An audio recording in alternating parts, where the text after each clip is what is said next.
السلام عليكم ورحمة الله وبركاته. بسم الله الرحمن الرحيم. الحمد لله رب العالمين، وأشهد أن لا إله إلا الله وحده لا شريك له، وأشهد أن محمدا عبده ورسوله صلى الله وسلم عليه وعلى آله وأصحابه أجمعين. اللهم إنا نسألك خير هذه الليلة وخير ما فيها، نصرها وفتحها ونورها وبركتها وهداها، ونعوذ بك من شر هذه الليلة ومن شر التي قبلها ومن شر التي بعدها. أما بعد.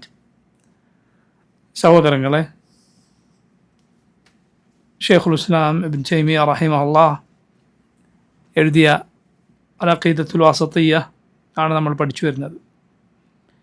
ഈ കിതാബിൽ റബ്ബ് സുബ്ഹാനഹു വ തആലയുടെ വിശേഷണങ്ങളിൽ അള്ളാഹുവിൻ്റെ മശീഅത്തും അള്ളാഹുവിൻ്റെ ഇറാദത്തും അഥവാ റബ്ബിൻ്റെ ഉദ്ദേശം എന്നവൻ്റെ വിശേഷണം വന്നിട്ടുള്ള ആയത്തുകളാണ് ഷെയ്ഖുൽ ഇസ്ലാം റഹിമഹുല്ലാഹ് ഇനി ഈ കിതാബിൽ ഉദ്ധരിച്ചിട്ടുള്ളത്. ശ്രദ്ധിക്കുക. വഖൗലുഹു, അള്ളാഹു പറഞ്ഞിരിക്കുന്നു, വലൗലാ ഇദ് ദഖൽത ജന്നതക ഖുൽത മാ ഷാ അല്ലാഹ് ലാ ഖുവത ഇല്ലാ ബില്ലാഹ്. ഏത് സൂറത്തിലായിട്ടായിരിക്കും? സൂറത്തു അൽ കഹഫ്. വലൗലാ ഇദ് ദഖൽത, നീ പ്രവേശിച്ച സന്ദർഭത്തിൽ, ജന്നതക, നിന്റെ തോട്ടത്തിൽ, ഖുൽത, നിനക്ക് പറഞ്ഞുകൂടായിരുന്നോ, മാ ഷാ അല്ലാഹ്, അള്ളാഹു ഉദ്ദേശിച്ചതുപോലെ, ലാ ഖുവത ഇല്ലാ ബില്ലാഹ്, അള്ളാഹുവിനെ കൊണ്ടല്ലാതെ യാതൊരു ശക്തിയും ഇല്ല. ഷെയ്ഖുൽ ഇസ്ലാം ഈ ആയത്ത് ഉദ്ധരിച്ചത് എന്തിനാണ്? മാ ഷാ അല്ലാഹ്, അള്ളാഹു ഉദ്ദേശിച്ചതുപോലെ എന്നതിൽ അള്ളാഹുവിൻ്റെ മശീഅ, അള്ളാഹുവിൻ്റെ ഉദ്ദേശ്യം എന്ന അവൻ്റെ വിശേഷണം ഉള്ളതുകൊണ്ട്. നോക്കൂ, റബ്ബ് സുബ്ഹാനഹു വ തആല അവർ ഉദ്ദേശിച്ചതുപോലെ എന്നാണ് മാഷാ അല്ലാഹ് എന്ന് പറഞ്ഞാൽ അതിൻ്റെ അർത്ഥം. ഈ ആയത്ത് വന്നിട്ടുള്ളത് സൂറത്തുൽ കഹ്ഫിൽ നമുക്കറിയാവുന്നതുപോലെ രണ്ട് കൂട്ടുകാർ തമ്മിലുള്ള സംഭാഷണത്തിനാണ്. അവരിൽ ഒരാൾക്ക് അള്ളാഹു സമ്പത്ത് നൽകി.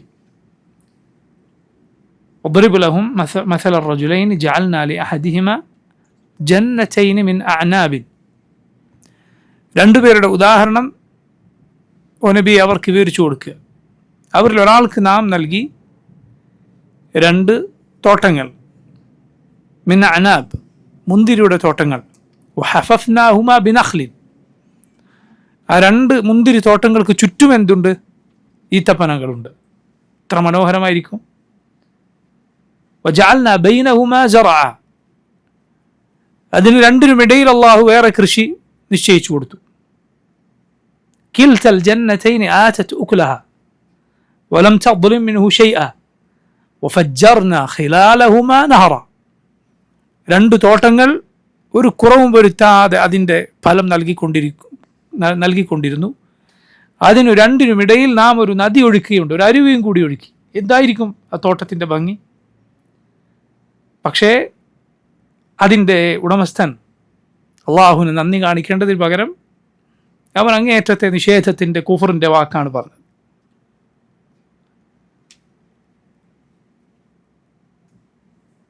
അവൻ്റെ കൂട്ടുകാരനോട് സംസാരിച്ചു കൊണ്ടിരിക്കെ അവൻ പറഞ്ഞു, ഇത്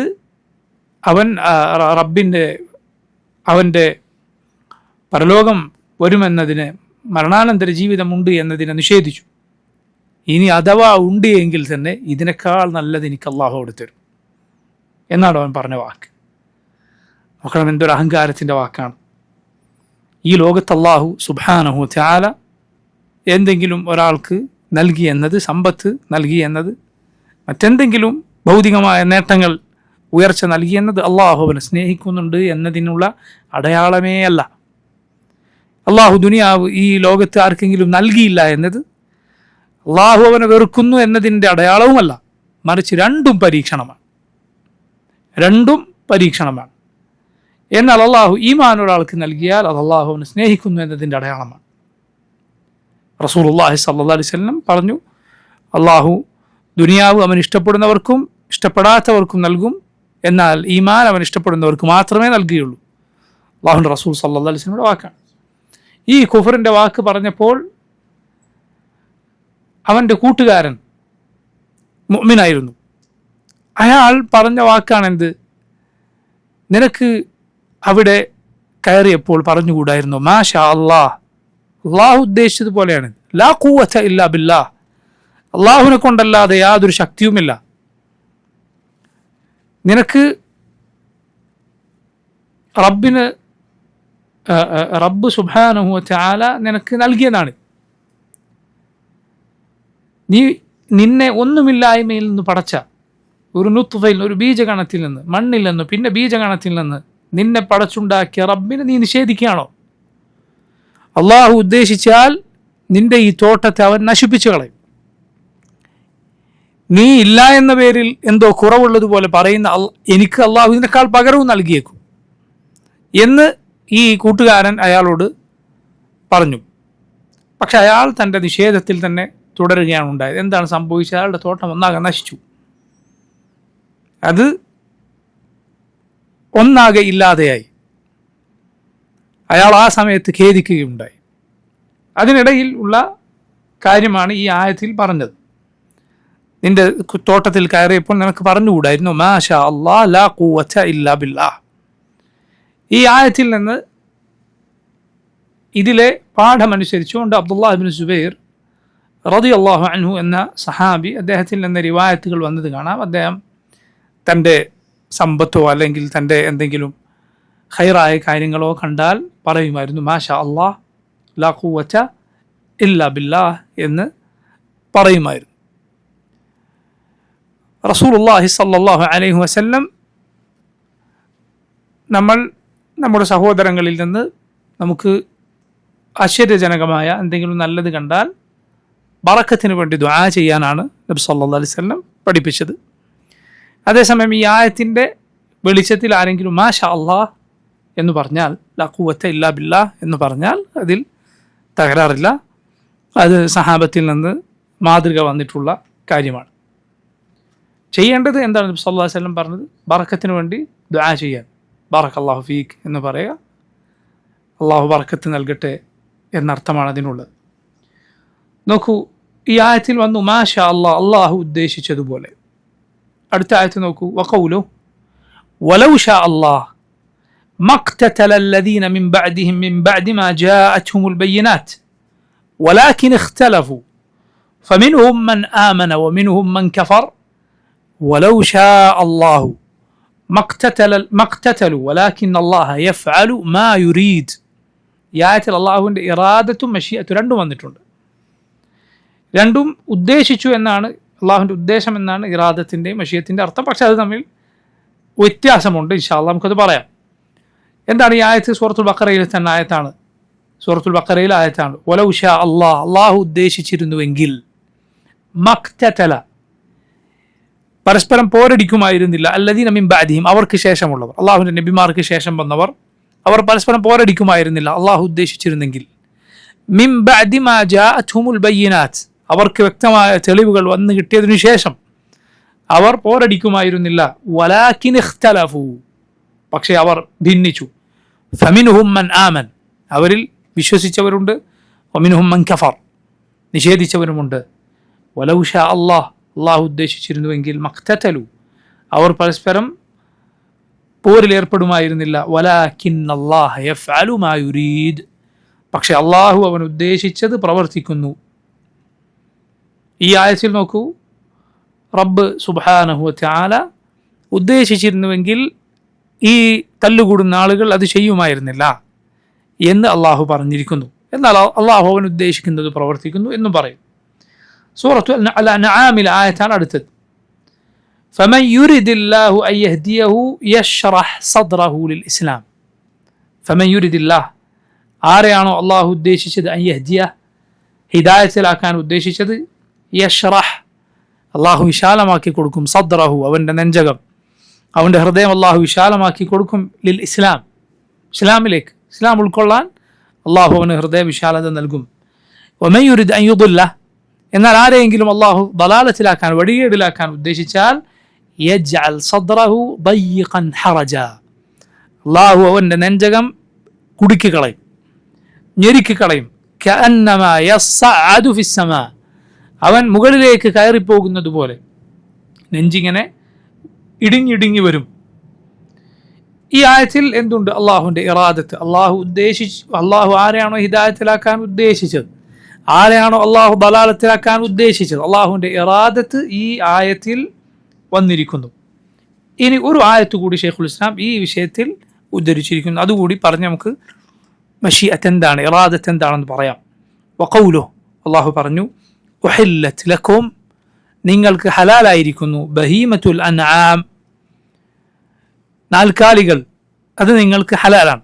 അൻആം എന്ന് പറയുമ്പോൾ എല്ലാ നാൽക്കാലികളുമല്ല, മറിച്ച് 3 ഇനങ്ങളാണ് ഉദ്ദേശിക്കുന്നത്. ഒന്ന് ഒട്ടകം, മാട്, ആട്. ഈ 3 ഇനങ്ങൾക്കാണ് എന്ത് പറയുക? അൻആം എന്ന് പറയുക. കന്നുകാലികളിലെ ഈ 3 ഇനങ്ങൾക്ക് മാത്രമാണ് അൻആം എന്ന് പറയുക, എല്ലാത്തിനും പറയുകയില്ല. അതല്ലാത്ത അനുവദിക്കപ്പെട്ട, കഴിക്കാൻ അനുവാദമുള്ള ജന്തുക്കളുണ്ടല്ലോ, കാലികളുടെ കൂട്ടത്തിൽ തന്നെ, മൃഗങ്ങളുടെ കൂട്ടത്തിൽ അനുവദിക്കപ്പെട്ട ജന്തുക്കൾ വേറെയുമുണ്ട്. ഉദാഹരണത്തിന് കുതിര അനുവദിക്കപ്പെട്ടതാണ്, അതിൻ്റെ മാംസം അനുവദനീയമാണ്. അതുപോലെ കാട്ടിൽ വസിക്കുന്ന കഴുത, അത് ഹറാമാണ്, വന്യജീവികളുടെ കൂട്ടത്തിലുള്ള കഴുതയാണ് ഉദ്ദേശം. അതേസമയം നാടൻ കഴുതയെ കഴിക്കാൻ അനുവാദമില്ല, അതിൻ്റെ മാംസം ഹറാമാണ്, പാടില്ല, നജസാണ്. അൽ ഹിമാറുൽ അഹ്ലി, അൽ ഹിമാറുൽ വഹ്ഷി, രണ്ടും രണ്ടാണ്. നാടനാണ് അനുവാദമില്ലാത്തത്. പക്ഷേ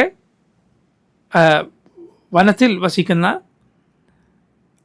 ഹിമാർ എന്നറിയപ്പെടുന്ന, അറബിയിൽ അറിയപ്പെടുന്ന മൃഗത്തെ, അതിനെ ഭക്ഷിക്കുക, വേട്ടയാടുക, അറുക്കുക അനുവദനീയമാണ്, അതിൻ്റെ മാംസം അനുവദനീയമാണ്. അപ്പോൾ നോക്കൂ, എന്നാൽ അൻആം എന്ന് പറയുമ്പോൾ ഉദ്ദേശിക്കുന്നത് എന്താണ്? ആട്, മാട്, ഒട്ടകം, ഈ 3 ഇനമാണ് ഉദ്ദേശം.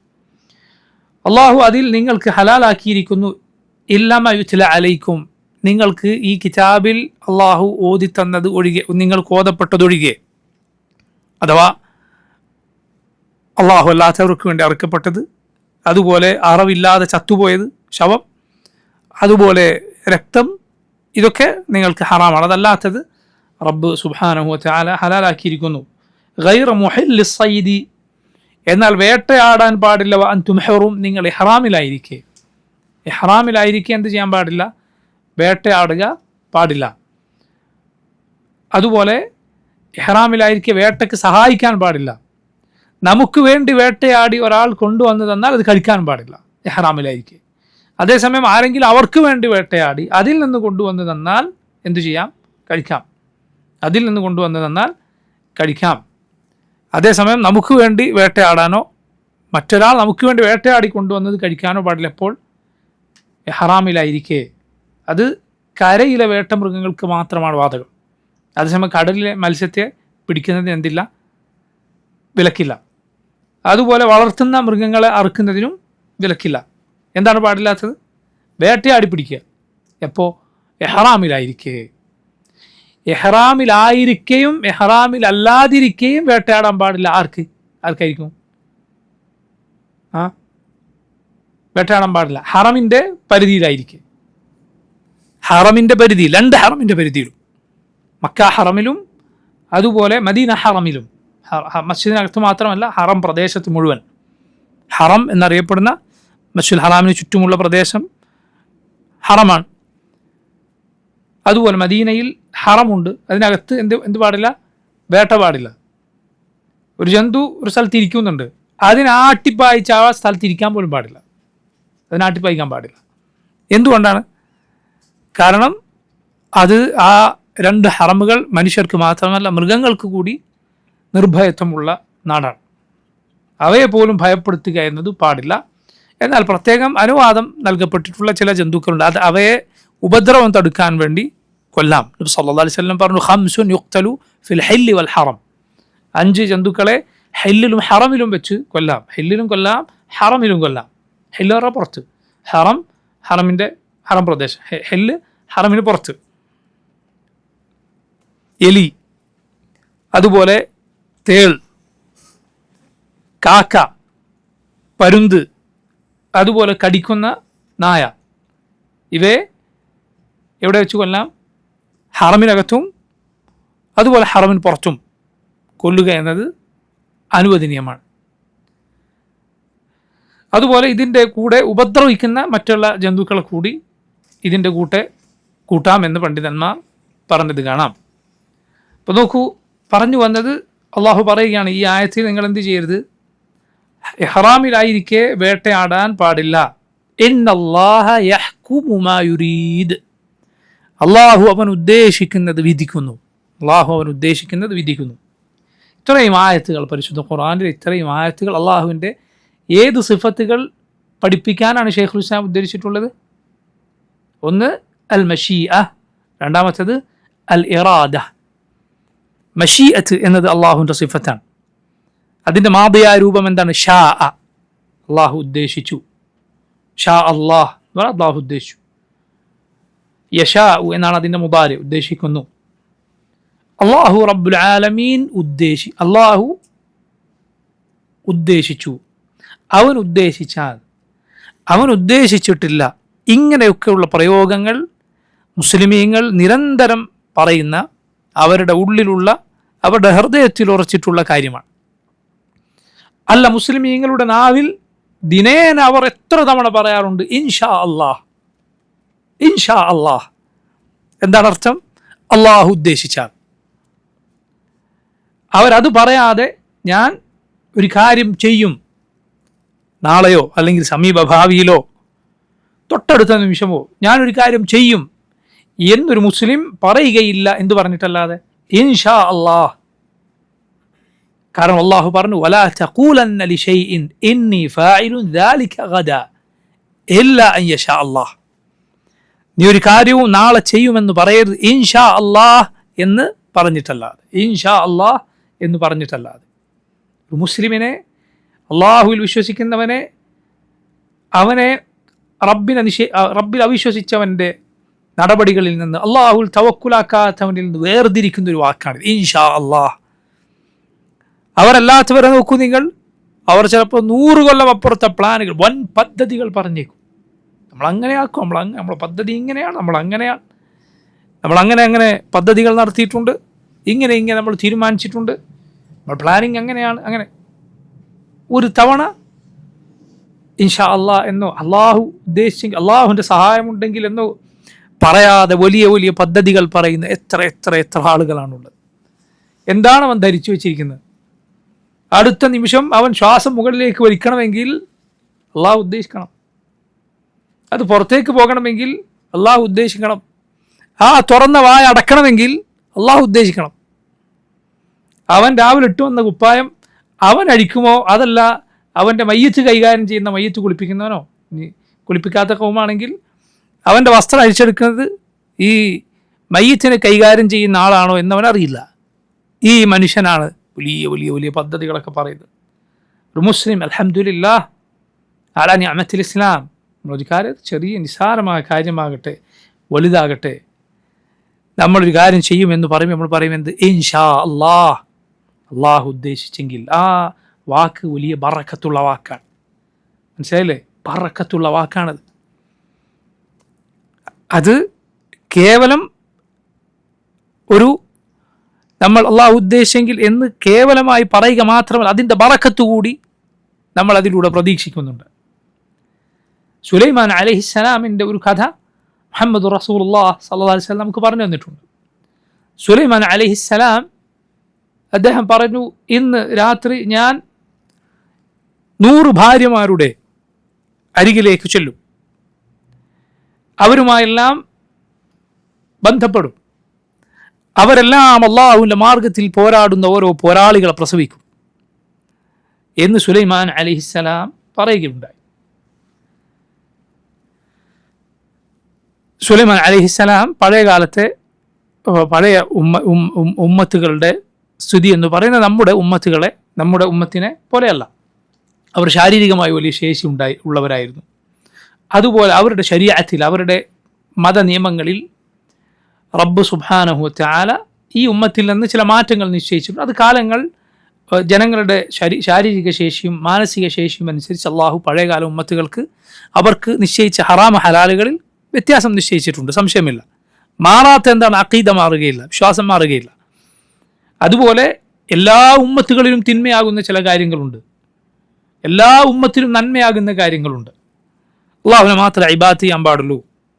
മാതാപിതാക്കൾക്ക് നന്മ ചെയ്യണം, അളവിലും തൂക്കത്തിലും കൃത്രിമം കാണിക്കരുത്, വിശ്വാസവഞ്ചന കാണിക്കരുത്, സത്യം പറയണം, കൊലപാതകമരുത്, വ്യഭിചാരമരുത്, അനാഥയുടെ സ്വത്ത് അന്യായമായി തിന്നരുത്, ഇങ്ങനെയുള്ള ഇങ്ങനെയുള്ള നന്മകളും തിന്മകളുണ്ട്. എല്ലാ ഉമ്മത്തിലും ഒരുപോലെ നന്മകളാകുന്ന ഉമ്മഹാത്തുൽ ഹസനാത്ത്, അതുപോലെ ഉമ്മഹാത്തു സയ്യാത്ത് എന്ന് പറയാവുന്ന വൻ നന്മകളും വൻ പാപങ്ങളും ഇതെല്ലാം ഉമ്മത്തിലും ഒരുപോലെയാണ്. അതേസമയം ചില ശരീഅത്തിന്റെ വിശദാംശങ്ങളിൽ, മതനിയമങ്ങൾ വിശദാംശങ്ങളിൽ പഴയ ഉമ്മത്തുകൾക്കനുസരിച്ച്, ഓരോ ഉമ്മത്തുകൾക്കനുസരിച്ച്, ജനസമൂഹങ്ങൾക്കനുസരിച്ച് അള്ളാഹു മാറ്റങ്ങൾ നിശ്ചയിച്ചിട്ടുണ്ട്. നബിമാരിലൂടെ അള്ളാഹു പഴയ ശരീഅത്തുകളിൽ ചിലത് ദുർബലപ്പെടുത്തുകയും ചിലത് പുതുക്കി നൽകുകയും ഒക്കെ ചെയ്തിട്ടുണ്ട്. ഉദാഹരണത്തിന് മൂസ അലൈഹിസ്സലാമിൻ്റെ കാലത്തുണ്ടായിരുന്ന പല കടുത്ത നിയമങ്ങളും ഈസ അലൈഹിസ്സലാമിലൂടെ അള്ളാഹു ഇസ്രായേലർക്ക് ഇളവ് നൽകി.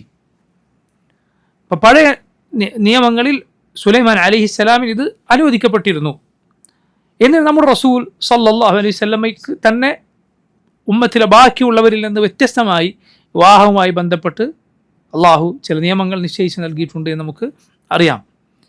അപ്പോൾ സുലൈമാൻ അലൈഹിസ്സലാമിന് അത്രയും ഭാര്യമാരുണ്ടായിരുന്നു. പഴയ ആളുകളുടെ ആയുസ്, അവരുടെ ശാരീരിക ശേഷി പോലെയുള്ള കാര്യങ്ങളൊക്കെ മനസ്സിലാക്കിയൊക്കെ ഇത് ആമുഖമായി ഞാൻ പറഞ്ഞു എന്ന് മാത്രം. സുലൈമാൻ അലൈഹിസ്സലാം ഈ കാര്യമാണ് അവരെല്ലാം അള്ളാഹുവിൻ്റെ മാർഗത്തിൽ പോരാടും. പക്ഷേ സുലൈമാൻ അലൈഹിസ്സലാം എന്തു പറഞ്ഞില്ല? ഇൻഷാ അള്ളാ എന്ന് പറഞ്ഞില്ല. ഒരാൾ സുലൈമാൻ അലൈഹിസ്സലാമിനെ അത് ഓർമ്മപ്പെടുത്തി, പക്ഷേ എന്തോ കാരണം കൊണ്ട് സുലൈമാൻ അലൈഹിസ്സലാം അത് പറഞ്ഞില്ല. മുഹമ്മദ് റസൂലുള്ളാഹി സ്വല്ലല്ലാഹു അലൈഹി വസല്ലം പറഞ്ഞു, അവരിൽ ഒരൊറ്റ സ്ത്രീ പോലും പ്രസവിച്ചില്ല, ഗർഭം ധരിച്ചില്ല. 100 ഭാര്യമാർ, ഒരാളൊഴികെ. ആ ഒരാൾ പ്രസവിച്ചതാകട്ടെ ഒരു ചാപിള്ളയാണ്. മുഹമ്മദ് റസൂലുള്ളാഹി സ്വല്ലല്ലാഹു അലൈഹി വസല്ലം പറയുകയാണ്, ലൗ ഖാല ഇൻഷാ അല്ലാഹ്, സുലൈമാൻ നബി എങ്ങാനും ഇൻഷാ അല്ലാഹ് എന്ന് പറഞ്ഞിരുന്നുവെങ്കിൽ ആ 100 മക്കൾ അള്ളാഹുവിൻ്റെ മാർഗത്തിൽ പോരാടുന്ന പോരാളികളായി അവർ ജനിച്ച് വളർന്നേനെ. ആര് പറയുകയാണ്? മുഹമ്മദ് റസൂലുള്ളാഹി സ്വല്ലല്ലാഹു അലൈഹി വസല്ലം പറയുന്നത്. എന്തിൻ്റെ ബർക്കത്താണത്? ഇൻഷാ അല്ലാഹ് എന്നതിൻ്റെ. ഇതിനെന്തർത്ഥമില്ല? ഇൻഷാ അല്ലാഹ് എന്ന് നമ്മൾ പറഞ്ഞൊരു കാര്യം പറഞ്ഞാൽ അത് നടക്കും എന്ന് ഉറപ്പുണ്ട് എന്നതിനർത്ഥമില്ല. പറയാം, നമ്മളെ ബാധ്യത. നടക്കുമെന്ന് ഉറപ്പുണ്ടോ? ഉറപ്പില്ല. അത് ഖുർആനിൽ തന്നെ നമുക്ക് തെളിവ് കാണാം. എവിടെ? ഖദർ അലൈഹിസ്സലാമിനെ കാണാൻ പോയപ്പോൾ മൂസ നബിയോട് ഖദർ പറഞ്ഞു, ഇതാ എൻ്റെ കൂടെ ക്ഷമിച്ചിരിക്കാൻ നിങ്ങൾക്ക് കഴിയില്ല. അപ്പോൾ മൂസ അലൈഹിസ്സലാം പറഞ്ഞു, സതജിദുനി ഇൻഷാ അല്ലാഹു സാബിറ, ഇൻഷാ അല്ലാഹ് ഞാൻ ക്ഷമയോടെ നിന്നോളാം. പക്ഷെ പറ്റിയോ? പറ്റില്ല. അതേപോലെ ക്ഷമയോടെ ഞാൻ നിന്നോളാം എന്ന് ഖുർആനിൽ തന്നെ വേറെ ഒരു നബി പറയുകയും എന്നിട്ട് ക്ഷമയോടെ നിൽക്കുകയും ചെയ്തിട്ടുണ്ട്. ആരാണത്? ഇസ്മായിൽ അലൈഹിസ്സലാം ഉപ്പയോട് പറഞ്ഞു, എന്ത്? യാ അബതി ഫഅൽ മാ തുഅ്മർ, ഉപ്പ ഉദ്ദേശിക്കുന്നത് ചെയ്തോളൂ. സതജിദുനി ഇൻഷാ അല്ലാഹു മിനസ് സാബിരീൻ, ഇൻഷാ അല്ലാഹ് ക്ഷമാലുക്കളുടെ കൂട്ടത്തിൽ നിനക്കെന്നെ കാണാം, താങ്കൾക്കെന്നെ കാണാം. ഇമാം ഇബ്നു ഹജർ റഹിമഹുല്ലാഹ് ഫത്ഹുൽ ബാരിയിൽ പറഞ്ഞു, രണ്ടുപേരും പറഞ്ഞ വാക്കിൽ ഒന്നുകൂടി വിനയമടങ്ങിയ വാക്ക് ഇസ്മായിൽ അലൈഹിസ്സലാമിൻ്റെ വാക്കാണ് എന്ന്. യഥാർത്ഥത്തിൽ അള്ളാഹുവിൻ്റെ നബിമാരിൽ ശ്രേഷ്ഠതയിൽ കൂടുതൽ മുന്നിലുള്ളത് മൂസ അലൈഹിസ്സലാമാണ്. പക്ഷേ ഇബ്നു ഹജർ പറഞ്ഞത് കാണാം, മൂസ നബി പറഞ്ഞത് സതജിദുനി ഇൻഷാ അല്ലാഹു സാബിറൻ, എന്നെ ക്ഷമാലുവായി കാണാം.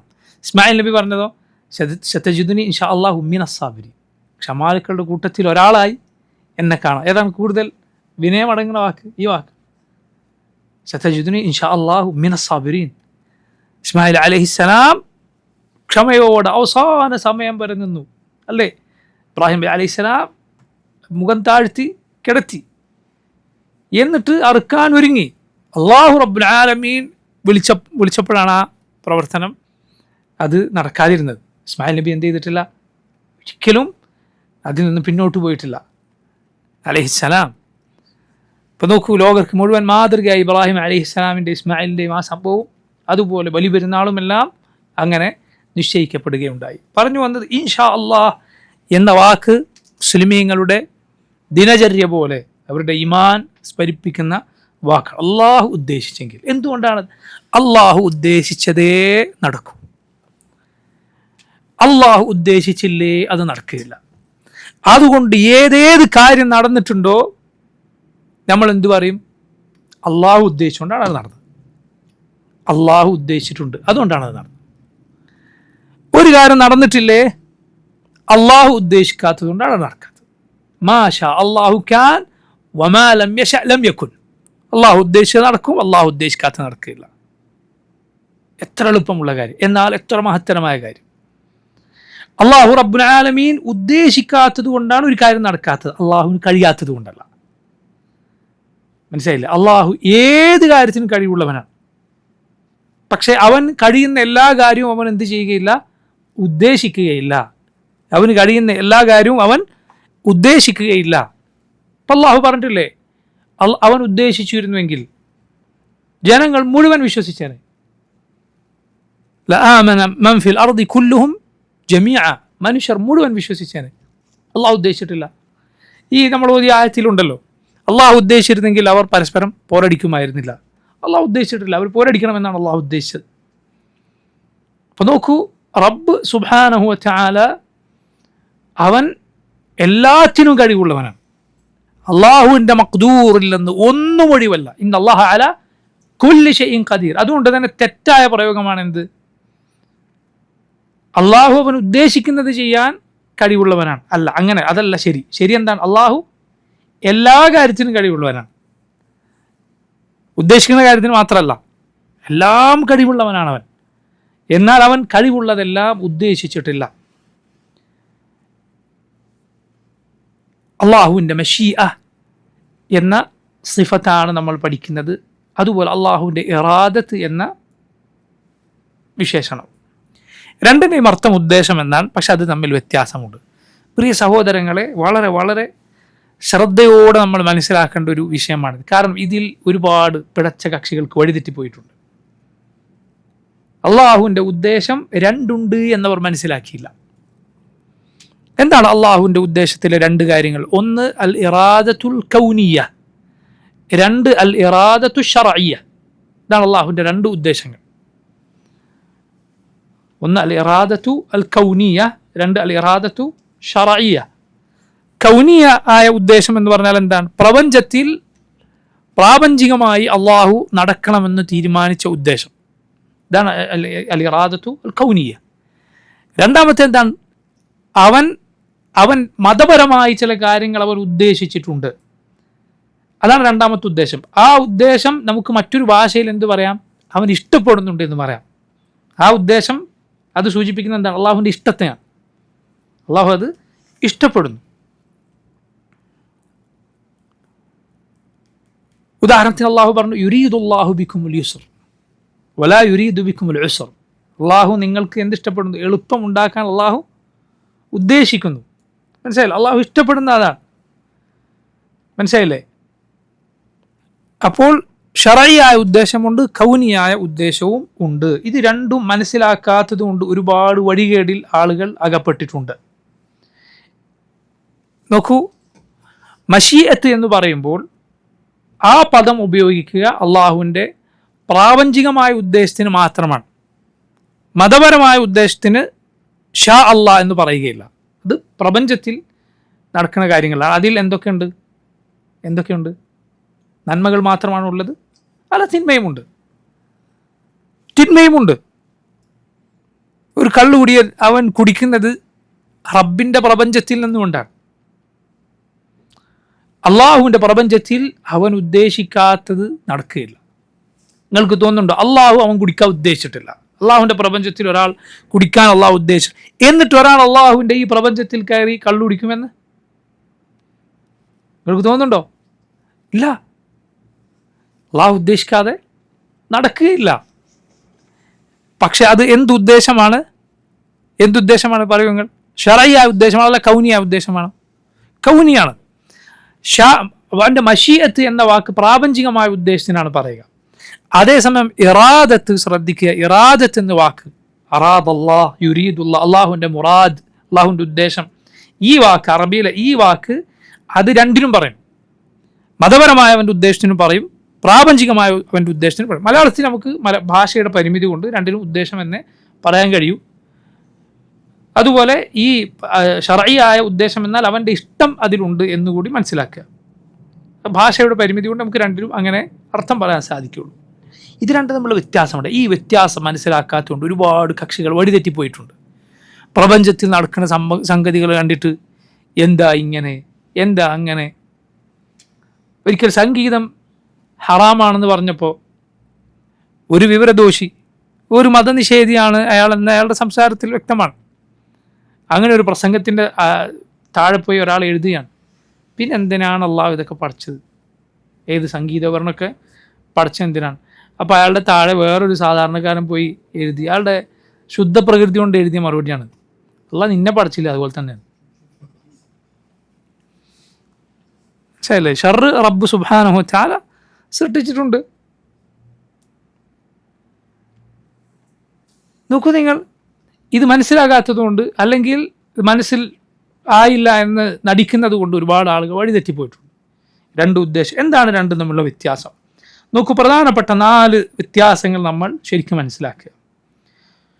ഒന്ന്, കൗനിയായ അള്ളാഹുവിൻ്റെ ഉദ്ദേശം എന്നാൽ, അല്ലെങ്കിൽ ഇറാദത്തുൽ കൗനിയ, പ്രാപഞ്ചികമായ അള്ളാഹുവിൻ്റെ ഉദ്ദേശം എന്നാൽ അത് നടന്നേ പറ്റൂ. അത് അള്ളാഹു ഉദ്ദേശിച്ചിട്ടുണ്ടോ അത് നടക്കും, യാതൊരു സംശയവും അക്കാര്യത്തിലില്ല. അത് തടയാൻ ഒരാളുമില്ല.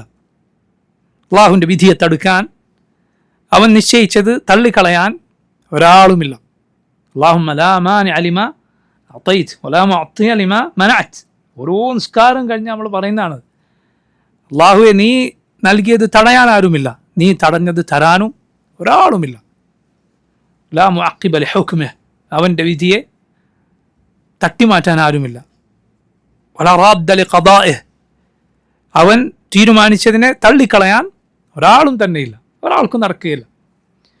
ഇതാണ് പ്രാപഞ്ചികമായ റബ്ബ് സുബ്ഹാനഹു വ തആലയുടെ വിധിയുടെ പ്രത്യേകത. എന്നാൽ ശർഈയായ അള്ളാഹുവിൻ്റെ ഉദ്ദേശമോ, ശർഈയായി അള്ളാഹു ഉദ്ദേശിച്ചു എന്ന് പറഞ്ഞാൽ അള്ളാഹു ഇഷ്ടപ്പെടുന്നു എന്നാണ് അതിൻ്റെ അർത്ഥം. അവൻ അങ്ങനെ നടക്കണമെന്ന് ഉദ്ദേശിച്ചിട്ടുണ്ട്, പക്ഷേ അത് നടക്കണമെന്ന് നിർബന്ധമില്ല. മനസ്സിലായില്ലേ? ഉദാഹരണം, നിസ്കാരം അള്ളാഹു ഉദ്ദേശിച്ചതാണ്, തൗഹീദ് അള്ളാഹു ഉദ്ദേശിച്ചതാണ്, അള്ളാഹു ഇഷ്ടപ്പെട്ടു എന്ന അർത്ഥമാണ് അതിനുള്ളത്. നമ്മിൽ നിന്ന് അള്ളാഹു ഉദ്ദേശിക്കുന്നത് എന്താണ്? നമ്മിൽ നിന്ന് അള്ളാഹു ഉദ്ദേശിക്കുന്നത് യുരീദുല്ലാഹു, അള്ളാഹു ഉദ്ദേശിക്കുന്നു യുതഹിറക്കും, നിങ്ങളെ ശുദ്ധീകരിക്കാൻ. ഖുർആനിലുള്ളതാണ്. യുരീദുല്ലാഹു ലിയുതഹിറക്കും, യുരീദുല്ലാഹു അള്ളാഹു നിങ്ങളെ ശുദ്ധീകരിക്കാൻ ഉദ്ദേശിക്കുന്നു. നോക്കൂ, ശുദ്ധിയാകുന്നവരാണോ എല്ലാവരും? എല്ലാവരും ശുദ്ധിയാകുന്നവരാണോ? അല്ല. തിന്മകളുടെ മാലിന്യങ്ങൾ പേറുന്ന, ശിർക്കിൻ്റെ നജാസത്ത് പേറുന്ന എത്ര ആളുകളുണ്ട്. എല്ലാവരും ആ ശുദ്ധി ഇഷ്ടപ്പെടുന്നില്ല, അംഗീകരിക്കുന്നില്ല. അള്ളാഹു ഉദ്ദേശിക്കുന്നു എന്ന് പറഞ്ഞാൽ അത് ഏത് ഉദ്ദേശമാണ്? അത് ശർഈയായ ഉദ്ദേശം, മതപരമായ ഉദ്ദേശമാണ്. അത് നടക്കണമെന്ന് നിർബന്ധമില്ല. ഇതാണ് ഒരു വ്യത്യാസം. കൗനിയായ ഉദ്ദേശം എന്ന് പറഞ്ഞാൽ അത് നടക്കും, യാതൊരു സംശയമില്ല. ശർഈയായ ഉദ്ദേശം എന്നാൽ അത് നടക്കണമെന്ന് നിർബന്ധമില്ല, എല്ലാവരും അത് ചെയ്തു കൊള്ളണമെന്നില്ല, അള്ളാഹു അങ്ങനെ ഉദ്ദേശിച്ചിട്ടില്ല. രണ്ടാമത്തെ വ്യത്യാസം ഞാൻ നേരത്തെ പറഞ്ഞതാണ്, ഒന്നുകൂടി ആവർത്തിക്കാം. ശർഈയായ ഉദ്ദേശം ആണോ, ശർഈയായ അള്ളാഹു ഉദ്ദേശിച്ചിട്ടുണ്ട്, ആ കാര്യത്തെ അള്ളാഹു ഇഷ്ടപ്പെടുന്നുണ്ട്. കൗനിയായ ഉദ്ദേശം ആണോ, പ്രപഞ്ചത്തിൽ നടക്കണമെന്ന് അള്ളാഹു ഉദ്ദേശിച്ചതാണോ, അത് അള്ളാഹു ഇഷ്ടപ്പെടണമെന്ന് നിർബന്ധമല്ല. ഇഷ്ടപ്പെടുന്നത് അതിലുണ്ടാവും, എന്തുണ്ടാവും? ഇഷ്ടപ്പെടാത്തതും ഉണ്ടാകും, ഇഷ്ടപ്പെടാത്തതും ഉണ്ടാകും. ഇപ്പോൾ ശർഈയായ മതപരമായ അവൻ്റെ ഉദ്ദേശമാണ്, അതിൻ്റെ കൂടെ അള്ളാഹുവിൻ്റെ മഹബത്തുണ്ട്, അവൻ്റെ സ്നേഹമുണ്ട്. എന്നാൽ പ്രാപഞ്ചികമായ ഉദ്ദേശമാണോ, അതിൻ്റെ കൂടെ മഹബത്ത് ഉണ്ടായിക്കൊള്ളണമെന്നില്ല, ഇഷ്ടപ്പെടണമെന്നില്ല. രണ്ടാമത്തെ വ്യത്യാസം. മൂന്നാമത്തെ വ്യത്യാസം,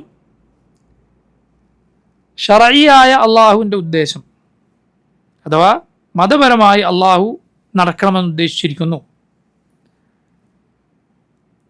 മതപരമായി അള്ളാഹു നടക്കണമെന്ന് ഉദ്ദേശിച്ചിരിക്കുന്നു എന്ന് പറയുമ്പോൾ അതിൽ എന്തുൾപ്പെടും? അള്ളാഹുവിൻ്റെ മതപരമായ കൽപ്പന ഈ പറഞ്ഞതിൽ ഉൾപ്പെടും.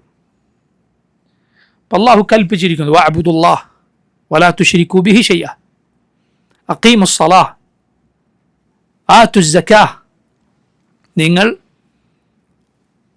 അള്ളാഹുവിനെ മാത്രം ആരാധിക്കുക, നോമ്പ് നോൽക്കുക, സക്കാത്ത് കൊടുക്കുക. അള്ളാഹുവിൻ്റെ കൽപ്പനയാണ്. കൽപ്പിച്ചിട്ടുണ്ടോ, കൽപ്പന വന്നോ, അവിടെ എന്തുണ്ട്? ശർഈയായ അള്ളാഹുവിൻ്റെ ഉദ്ദേശമുണ്ട്. മതപരമായ അള്ളാഹു ഉദ്ദേശിച്ചിരിക്കുന്നു. പക്ഷേ എന്തുണ്ടാണെന്നില്ല, കൗനിയായ ഉദ്ദേശം അവിടെ ഉണ്ടാണെന്നില്ല. അപ്പോൾ അള്ളാഹു കൽപ്പിച്ചത് മുഴുവൻ അള്ളാഹുവിൻ്റെ ശർഈയായ ഉദ്ദേശമാണ്. അള്ളാഹു കൽപ്പിച്ചത് മുഴുവൻ അള്ളാഹുവിൻ്റെ ശർഈയായ ഉദ്ദേശമാണ്. നാലാമത്തേത്, ഇത് വളരെ ശ്രദ്ധിക്കുക, വളരെ ശ്രദ്ധിക്കുക. നാലാമത്തെ വ്യത്യാസം, അതായത്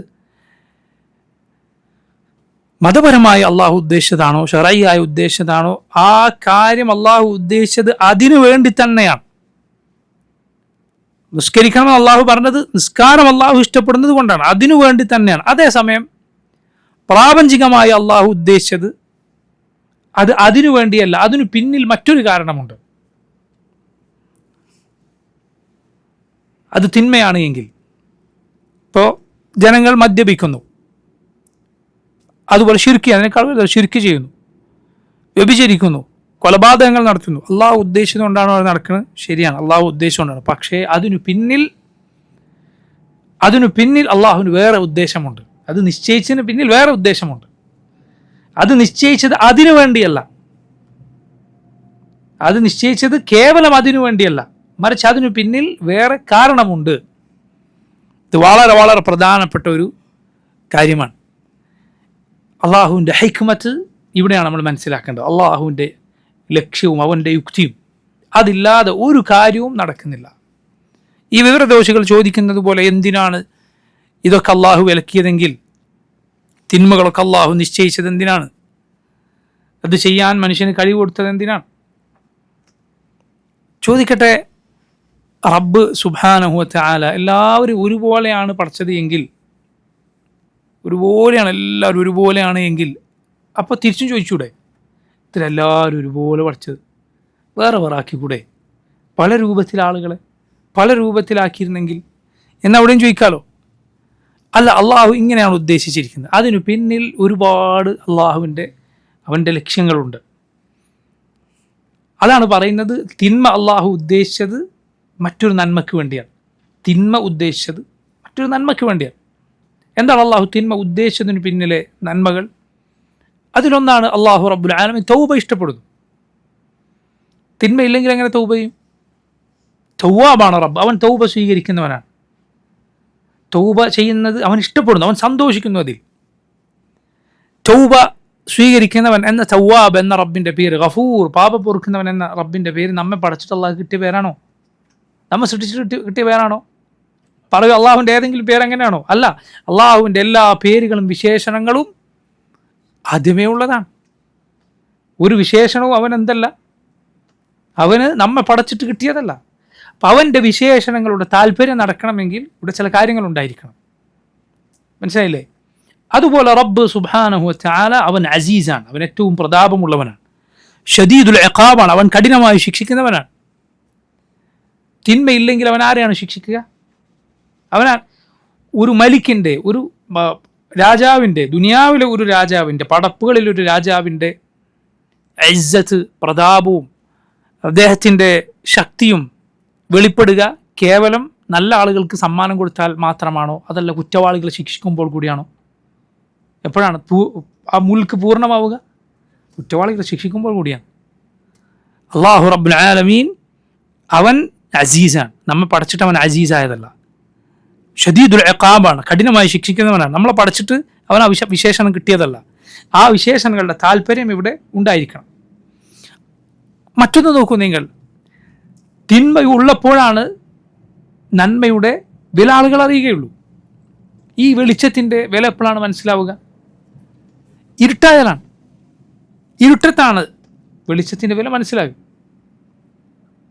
എങ്ങനെയാണ് ഒരു സാലിഹായ മനുഷ്യൻ, ഒരു നല്ല മനുഷ്യനായത്? എല്ലാവരും നല്ല മനുഷ്യരാണെങ്കിൽ അയാളെ ആ വിശേഷണത്തിൽ അയാളങ്ങനെ വിശേഷിപ്പിക്കുന്നതിൽ എന്ത് അർത്ഥമാണുള്ളത്? അങ്ങനെ എല്ലാ ആളുകൾ ഉണ്ടാകുമ്പോൾ കൂടിയാണ് ആ വിശേഷണം അർത്ഥപൂർണമാകുന്നത്. തീർന്നില്ല.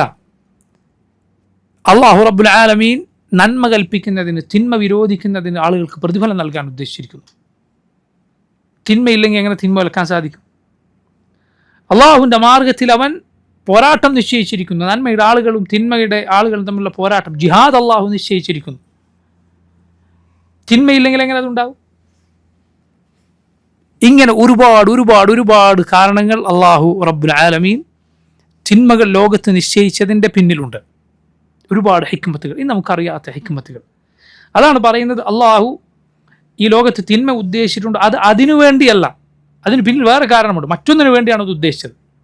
എന്നാൽ ശർഈയായ അള്ളാഹു ഉദ്ദേശിച്ചിട്ടുണ്ട്, അത് അതിനു വേണ്ടി തന്നെയാണ്. നിസ്കരിക്കാൻ അള്ളാഹു നിശ്ചയിച്ചത് എന്തുകൊണ്ടാണ്? നിസ്കാരം അള്ളാഹു ഇഷ്ടപ്പെടുന്നു, അത് അതിനു വേണ്ടി തന്നെയാണ്. സകാത്ത് അള്ളാഹു ഇഷ്ടപ്പെടുന്നു, നന്മകൾ അള്ളാഹു ഇഷ്ടപ്പെടുന്നു, അതുകൊണ്ട് തന്നെയാണ് അള്ളാഹു അത് നിശ്ചയിച്ചിട്ടുള്ളത്. ഈ വ്യത്യാസങ്ങൾ അള്ളാഹു സുബ്ഹാനഹു വ തആലയുടെ ശർഈയായ ഉദ്ദേശവും കൗനിയായ ഉദ്ദേശവും തമ്മിൽ ഉണ്ട്. ഇത് രണ്ടും യോജിച്ചു വരുമോ? ഒരുമിച്ച് വരുമോ? ഒരുമിച്ച് വരും. ഒരാൾ നിസ്കരിക്കുന്നു, അവിടെ രണ്ടും യോജിച്ചു വന്നു. എന്തൊക്കെ? ശർഈയായ അള്ളാഹുവിൻ്റെ ഉദ്ദേശവും പിന്നെയോ കൗനിയായ ഉദ്ദേശം. അള്ളാഹു വിധിച്ചതുകൊണ്ടാണ് അവൻ നിസ്കരിച്ചത്. ഒരാൾ മദ്യപിക്കുന്നു, അവിടെ ശർഈയായ അള്ളാഹുവിൻ്റെ ഉദ്ദേശം അനുസരിച്ചാണോ അയാൾ മദ്യപിച്ചത്? അല്ല. പക്ഷെ കൗനിയായ അള്ളാഹു ഉദ്ദേശിച്ചിട്ടുണ്ടോ? അള്ളാഹു ഉദ്ദേശിച്ചിട്ടുണ്ട്, അതുകൊണ്ട് തന്നെയാണ് അത് നടന്നത്. അല്ലെങ്കിൽ അത് നടക്കുകയില്ല, ഒരിക്കലും നടക്കുകയില്ല. അങ്ങനെ അള്ളാഹു ഉദ്ദേശിക്കാത്ത നടക്കുമെന്ന് പറഞ്ഞാൽ അത് കുഫറാണ്. നന്മയാകട്ടെ തിന്മയാകട്ടെ അള്ളാഹു ഉദ്ദേശിക്കാത്ത നടക്കുമെന്ന് പറഞ്ഞാൽ അത് കുഫറാണ്. നമ്മുടെ ഈമാനിൻ്റെ ഉസൂലുകളിൽ ആറാമത്തേത് എന്താണ്? ഖദരി. ബാക്കി എന്താ? ഖൈരിഹി വ ശർരിഹി. ഖദറിൽ വിശ്വസിക്കുക, അതിൽ ഖൈറിലും ഷർറും. ഇൻഷാ അല്ലാഹ് ഖദറിനെ കുറിച്ചുള്ള ഭാഗം ഈ കിതാബിൽ വരുന്നുണ്ട്. അപ്പോൾ നോക്കൂ, അള്ളാഹുവിൻ്റെ മശീഅത്ത്, അള്ളാഹുവിൻ്റെ ഇറാദത്ത് എന്നീ സിഫത്തുകളാണ് നമ്മൾ മനസ്സിലാക്കിയത്. പരിശുദ്ധ ഖുർആനിൽ ഈ ഭാഗം അറാദല്ലാഹ് അല്ലെങ്കിൽ യുരീദുല്ലാഹ്, യശാ അല്ലാഹ് എന്നീ ഭാഗങ്ങൾ വരുമ്പോൾ നിങ്ങൾ ശ്രദ്ധിക്കുക. എന്താണ് അള്ളാഹു റബ്ബുൽ ആലമീൻ ഇവിടെ പറഞ്ഞിരിക്കുന്നത്? ശർഈയായ അള്ളാഹുവിൻ്റെ ഉദ്ദേശമാണോ, കൗനിയായ അള്ളാഹുവിൻ്റെ ഉദ്ദേശമാണോ എന്നെല്ലാം ശരിക്കും ശ്രദ്ധിച്ച് പാരായണം ചെയ്യുക. സുബ്ഹാനല്ലാഹ്, ഇവിടെ മുഅ്മിനീങ്ങളായ നമ്മളെ സംബന്ധിച്ചിടത്തോളം കൗനിയായ ഉദ്ദേശം, അള്ളാഹു കൗനിയായ ഒരു കാര്യം ഉദ്ദേശിച്ചിരിക്കുന്നു എന്ന് അറിയാൻ അള്ളാഹു ഒരു കാര്യം ഉദ്ദേശിച്ചിരിക്കുന്നു, പ്രാപഞ്ചികമായി ഈ പ്രപഞ്ചത്തിൽ നടക്കണമെന്ന് അള്ളാഹു ഉദ്ദേശിച്ചിരിക്കുന്നു എന്ന് അറിയാൻ നമുക്ക് രണ്ട് വഴികൾ മാത്രമേ ഉള്ളൂ. രണ്ട് വഴി, ഇതല്ലാത്തൊരു വഴിയില്ല. ഒന്ന് അത് സംഭവിച്ച് കഴിഞ്ഞാൽ നമുക്ക് മനസ്സിലാവും. ഒരു കാര്യം നടന്നു, ഒരാൾ മരണപ്പെട്ടു, അല്ലെങ്കിൽ നസ്അലുല്ലാഹ് അൽ ആഫിയ, ഒരു സ്ഥലത്ത് ഒരു അപകടം നടന്നു, കഴിഞ്ഞാൽ നമുക്ക് മനസ്സിലാവും എന്ത്? അള്ളാഹു ഉദ്ദേശിച്ചിട്ടുണ്ട്, ഉറപ്പാണ്, ഉദ്ദേശിച്ചുകൊണ്ടാണ് അത് നടന്നത്. പിന്നെ എന്താണ് നമുക്കതറിയാനുള്ള മാർഗം? വഹ്യാണ്. റസൂലുള്ളാഹി സ്വല്ലല്ലാഹു അലൈഹി വസല്ലം പറയുകയാണ്, അന്ത്യനാളെടുത്താൽ മസീഹുദ് ദജ്ജാൽ വരും, ഈസ അലൈഹിസ്സലാം രണ്ടാമത് വരും. മസീഹുദ് ദജ്ജാലിൻ്റെ ആഗമനം, ഈസ അലൈഹിസ്സലാമിൻ്റെ പുനരാഗമനം അള്ളാഹു അത് ഉദ്ദേശിച്ചിട്ടുണ്ട്. സംശയം ഉണ്ടായിരിക്കെങ്കിലും ഒരു സംശയവുമില്ല. എന്തുകൊണ്ടാണത്? മുഹമ്മദ് റസൂലുള്ളാഹി സ്വല്ലല്ലാഹു അലൈഹി വസല്ലം നമ്മെ പഠിപ്പിച്ചിരിക്കുന്നു. ഇങ്ങനെ അള്ളാഹുവിൻ്റെ വഹി അല്ലെങ്കിൽ നമ്മൾ സംഭവിച്ച് കാണുക. ഇതല്ലാതെ അള്ളാഹു ഒരു കാര്യം ഉദ്ദേശിച്ചിട്ടുണ്ട് എന്നറിയാൻ നമുക്ക് യാതൊരു വഴിയുമില്ല. മറ്റൊരു കാര്യം നോക്കൂ നിങ്ങൾ, റബ്ബ് നമ്മിൽ നിന്ന് എന്താണ് ഉദ്ദേശിക്കുന്നത്, അഥവാ ശർഈയായ ഉദ്ദേശം എന്താണ്? നോക്കൂ, ശർഈയായ അള്ളാഹുവിൻ്റെ ഉദ്ദേശം എന്താണ്? നമ്മിൽ നിന്ന് റബ്ബ് എന്താണ് ഉദ്ദേശിക്കുന്നത്, ഇത് റബ്ബ് നമ്മെ അറിയിച്ചു തന്നിട്ടുണ്ട്. പക്ഷേ നമ്മെ എന്ത് ചെയ്യാനാണ് അള്ളാഹു ഉദ്ദേശിച്ചിട്ടുള്ളത് റബ്ബ് നമുക്ക് അറിയിച്ചു തന്നിട്ടില്ല. ഓരോരുത്തരുടെയും അന്ത്യം എന്താകും അറിയില്ല, അള്ളാഹുവിനെ ഇത് അറിയുകയുള്ളൂ. ഇതാണ് നമ്മുടെ മുൻഗാമികളെ വളരെ ഭയപ്പെടുത്തിയ കാര്യം. രണ്ട് കാര്യങ്ങൾ അവർ ഓർത്ത് അവരുടെ ഹൃദയം നടുങ്ങിയിരുന്നു. ഒന്ന് സവാബിഖ്, രണ്ടാമത്തേത് ഖവാതീം. ഒന്ന് സവാബിഖ്, എന്താണ് ഓരോരുത്തരെ കുറിച്ചും അള്ളാഹുവിൻ്റെ വിധി നേരത്തെ കഴിഞ്ഞു പോയിട്ടുണ്ട് വിധി, അതെന്തായിരിക്കും എന്നാലോചിച്ച് അവരുടെ ഹൃദയം നടുങ്ങിയിരുന്നു. രണ്ടാമത്തെ കാര്യം എന്താ? ഖവാതീം, ഒടുക്കം എന്തായിരിക്കും, എങ്ങനെയാണ് മരിക്കുക, അവസാനം എന്താകും, ഇത് പേടിച്ച് ഹൃദയം ഈ രണ്ട് കാര്യങ്ങൾ ഇതിന് നടുവിലാണ് നമ്മളുള്ളത്.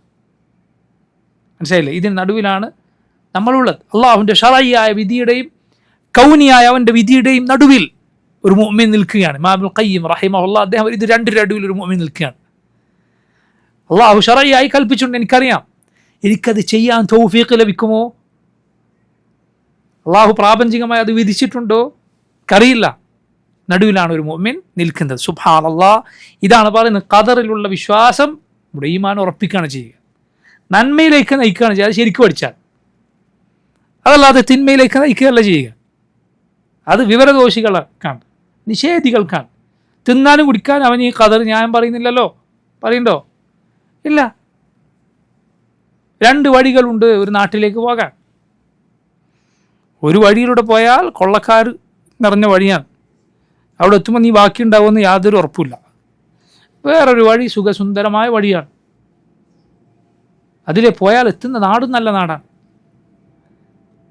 ഈ വഴിയിലൂടെ പോയാൽ എത്തുന്ന നാട് അത് അപകടം പിടിച്ചൊരു നാടാണ്.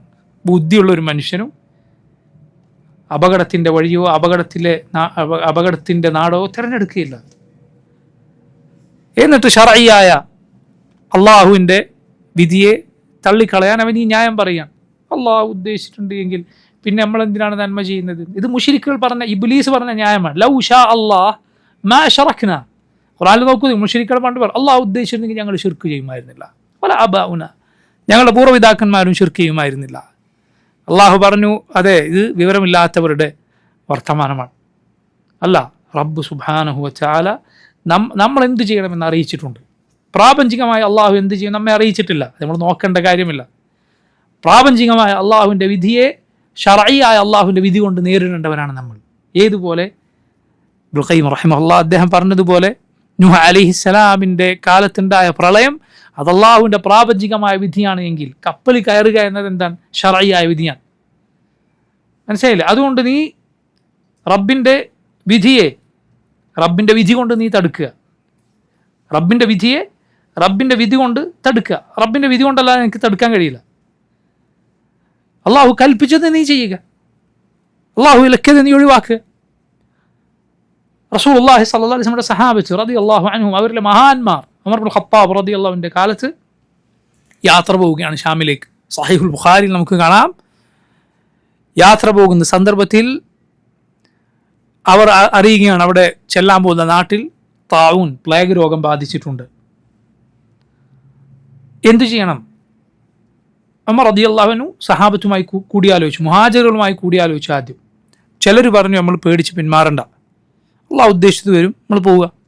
ചിലർ പറഞ്ഞു വേണ്ട, നബിയുടെ സഹാബത്തിനെ, ഈ ബാക്കിയുള്ള നന്മയുടെ അറിവിൻ്റെ ആളുകളെ മരണത്തിന് വിട്ടുകൊടുക്കേണ്ട, തിരിച്ചു പോകാം. ഉമർ ഇബ്നുൽ ഖത്താബ് റളിയല്ലാഹു അൻഹു അൻസാറുകളുമായി കൂടിയാലോചിച്ചു. അവർ ഇതുപോലെ രണ്ട് അഭിപ്രായം. ഉമറിന് ആ വിഷയത്തിൽ നബി സല്ലല്ലാഹു അലൈഹി വസല്ലം പറഞ്ഞ ഒരു ഹദീസ് കേട്ടതായി ഓർമ്മയില്ലായിരുന്നു. അവർക്കാർക്കും ആ വിഷയത്തിൽ ഒരു ഹദീസ് കേട്ടതായി ഓർമ്മയില്ല. ഒടുവിൽ ഉമർ ഇബ്നുൽ ഖത്താബ് റളിയല്ലാഹു അൻഹു തീരുമാനിച്ചു തിരിച്ചു പോകാൻ, ആ പ്ലേഗ് രോഗമുള്ള നാട്ടിലേക്ക് പോകണ്ട. ഉമറിൻ്റെ തൗഫീഖാണത്. മനസ്സിലായില്ലേ? റളിയല്ലാഹുവിൻ്റെ നാവിലൂടെ സത്യം വെളിപ്പെടുക എന്നത് പലതവണ സംഭവിച്ചിട്ടുണ്ട്, അതിലൊന്നുകൂടിയാണത്. അപ്പോൾ അബൂ ഉബൈദ ഇബ്നുൽ ജറാഹ് റളിയല്ലാഹു അൻഹു മഹാനായ സഹാബിയാണ്, സ്വർഗം കൊണ്ട് സന്തോഷ വാർത്ത അറിയിക്കപ്പെട്ട സഹാബി. അദ്ദേഹം ഉമറിനോട് ചോദിച്ചു, അനഫിറു മിൻ ഖദരില്ലാഹ്, അള്ളാഹുവിൻ്റെ ഖദറിൽ നിന്ന് നമ്മൾ പേടിച്ചു കൊടുക്കുകയാണ്. അപ്പോൾ ഉമർ പറഞ്ഞു, അബൂ ഉബൈദ, നിങ്ങളല്ലാതെ വേറൊരാളാണ് ഇത് പറഞ്ഞെങ്കിൽ കുഴപ്പമില്ലായിരുന്നു, നിങ്ങളിത് പറയരുതായിരുന്നു, നിങ്ങൾക്കിത് പറയാൻ യോജിക്കില്ല. നഫിറു മിൻ ഖദരില്ലാഹ് ഇലാ ഖദരില്ലാഹ്. ഉമർ പറഞ്ഞു, അള്ളാഹുവിൻ്റെ വിധിയിൽ നിന്ന് നമ്മൾ ഓടിപ്പോകുന്നു. എവിടത്തേക്ക്? ഇലാ ഖദരില്ലാഹ്, അള്ളാഹിൻ്റെ വിധിയിലേക്ക് തന്നെ, വേറെ എവിടേക്കും പോകുന്നില്ല. അപ്പോഴാണ് അബ്ദുറഹ്മാൻ ബിൻ ഔഫ് റളിയല്ലാഹു അൻഹു അവിടേക്ക് വരുന്നത്. അദ്ദേഹം മറ്റൊരു ആവശ്യത്തിന് അവരിൽ നിന്ന് മാറിപ്പോയതായിരുന്നു. അദ്ദേഹം വന്നു പറഞ്ഞു, എൻ്റെ അരികിൽ നബി സല്ലല്ലാഹു അലൈഹി വസല്ലമയിൽ നിന്ന് ഈ വിഷയത്തിൽ ഒരു ഇൽമുണ്ട്. റസൂലുള്ളാഹി സ്വല്ലല്ലാഹു അലൈഹി വസല്ലം പറയുന്നത് ഞാൻ കേട്ടിട്ടുണ്ട്, താഊൻ, പ്ലേഗ് രോഗം, അത് ഒരു നാട്ടിൽ, നിങ്ങൾ താമസിക്കുന്ന നാട്ടിൽ അത് വന്ന് പുറപ്പെട്ടാൽ, അത് പൊട്ടിപ്പുറപ്പെട്ടാൽ അത് പേടിച്ച് നിങ്ങൾ അവിടുന്ന് പുറത്തേക്ക് പോകാൻ പാടില്ല. അതിനെ പേടിച്ച് പുറത്തേക്ക് പോകാൻ പാടില്ല. ഒരു നാട്ടിൽ അതുണ്ട് എന്ന് കേട്ടാൽ നിങ്ങൾ അങ്ങോട്ട് പോകാനും പാടില്ല. നിങ്ങളുള്ള നാട്ടിൽ പൊട്ടിപ്പുറപ്പെട്ടാൽ അതിനെ പേടിച്ച് പുറത്തേക്ക് പോകരുത്. ഒരു നാട്ടിൽ അതുണ്ട് എന്ന് കേട്ടാൽ നിങ്ങൾ അങ്ങോട്ട് പോവുകയും അരുത്. ഉമർ ഇബ്നുൽ ഖത്താബ് റളിയല്ലാഹു അൻഹു ഇത് കേട്ടപ്പോൾ സന്തോഷിച്ചു. കാരണം ആ ഹദീസ് കേൾക്കുന്നതിന് മുമ്പേ നബി സല്ലല്ലാഹു അലൈഹി വസല്ലം ഏത് വിധിയാണോ വിധിച്ചത് അതനുസരിച്ച് എനിക്ക് വിധിക്കാൻ സാധിച്ചല്ലോ എന്നതിൽ. അപ്പോൾ നോക്കൂ, അള്ളാഹുവിൻ്റെ പ്രാപഞ്ചികമായ വിധിയെ അള്ളാഹുവിൻ്റെ ശറഈയായ വിധി കൊണ്ട്, അവൻ്റെ ഉദ്ദേശം കൊണ്ട് നേരിടുക എന്നതാണ് നമ്മൾ ചെയ്യേണ്ടത്. അള്ളാഹുവിൻ്റെ ഖദറുമായി ബന്ധപ്പെട്ട ഈ കിതാബിലെ മസാലകൾ വരുമ്പോൾ നമുക്ക് കൂടുതൽ നന്നായി പഠിക്കാം. അള്ളാഹു സുബ്ഹാനഹു വ തആല അവനിലുള്ള അവൻ്റെ വിധിയിലുള്ള വിശ്വാസം ശരിക്കും ഉൾക്കൊള്ളുന്നവരിൽ നമ്മെ ഉൾപ്പെടുത്തുമാറാകട്ടെ. اللهم ربنا تقبل منا إنك أنت السميع العليم وتب علينا إنك أنت التواب الرحيم. اللهم توفنا مسلمين وألحقنا بالصالحين. صلى الله وسلم وبارك على عبده ورسوله نبينا محمد وآله وصحبه أجمعين. السلام عليكم ورحمة الله وبركاته.